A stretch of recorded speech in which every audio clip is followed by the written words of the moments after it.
শুধু ইউরোপ নয়, অনুপ্রবেশের জেরে ভারতেরও শিওরে সমন, বদলে যাচ্ছে জনবিন্যাস।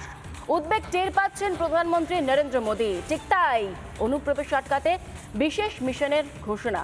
অসমের জনসভা থেকে অনুপ্রবেশে মদত দেওয়া রাজনৈতিক দলগুলিকে চ্যালেঞ্জ ছুড়লেন নরেন্দ্র মোদী।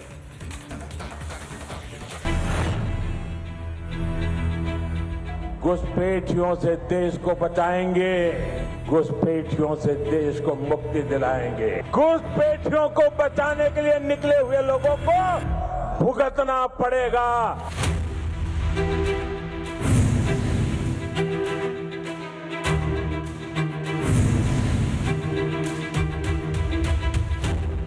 অসমের সভা থেকে অনুপ্রবেশ নিয়ে কড়া বার্তা প্রধানমন্ত্রীর। অনুপ্রবেশ মুক্ত দেশ গড়ার প্রতিশ্রুতি। डेमोग्राफी बदलने की साजिशें चल रही है। ये राष्ट्रीय सुरक्षा के लिए बहुत बड़ा खतरा है। इसलिए अब देश में एक डेमोग्राफी मिशन शुरू किया जा रहा है। অনুপ্রবেশকারীরা যেমন দেশের জন্য বিপদ, দেশের স্বার্থে ঠিক ততটাই ক্ষতিকর অনুপ্রবেশের মদতদাতারা। এবার সেই রাজনৈতিক দলগুলিকেও চ্যালেঞ্জ ছুড়লেন প্রধানমন্ত্রী।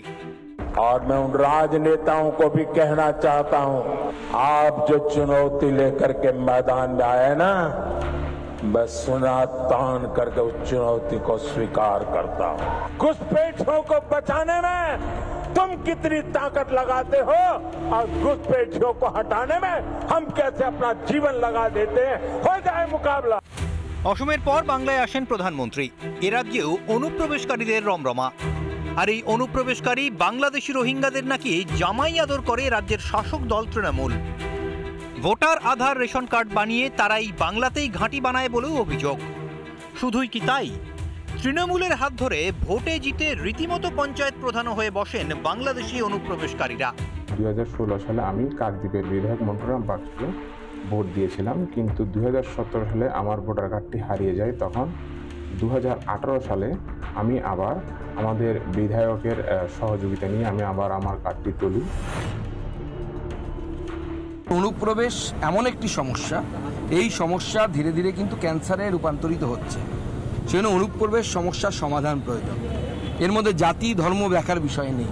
তো যারা অনুপ্রবেশকারী মুসলিম, তাদেরকে ভারতবর্ষ ছেড়ে, অর্থাৎ যাদের দেশ বাংলাদেশ বা মায়ানমার, তারা এই দেশে ঢুকে পড়েছে, তাদের তো এই দেশে থাকার কোনো অধিকার নেই। সরকারটা পুরো দাঁড়িয়ে রয়েছে অনুপ্রবেশকারীদের উপরে। এক হচ্ছে একটা বিজনেস মডেল, পয়সা নিয়ে ভোটার কার্ড আধার কার্ড তৈরি করে দেয়, তারপর আবার এদেরকে দিয়ে ভোট করায়, ভোটগুলোও পায়।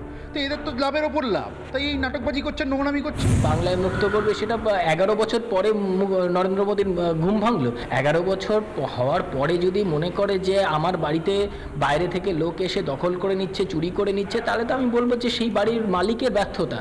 দেশের স্বার্থ নাকি ভোট ব্যাংক, তৃণমূলের কাছে কোনটা বেশি জরুরি মাননীয়া? এবার অনুপ্রবেশকারীদের তাড়াতে নতুন মিশন মোদীর। নতুন মিশনে কেন্দ্রকে সাহায্য করবে তো রাজ্য? রিপাবলিক বাংলা।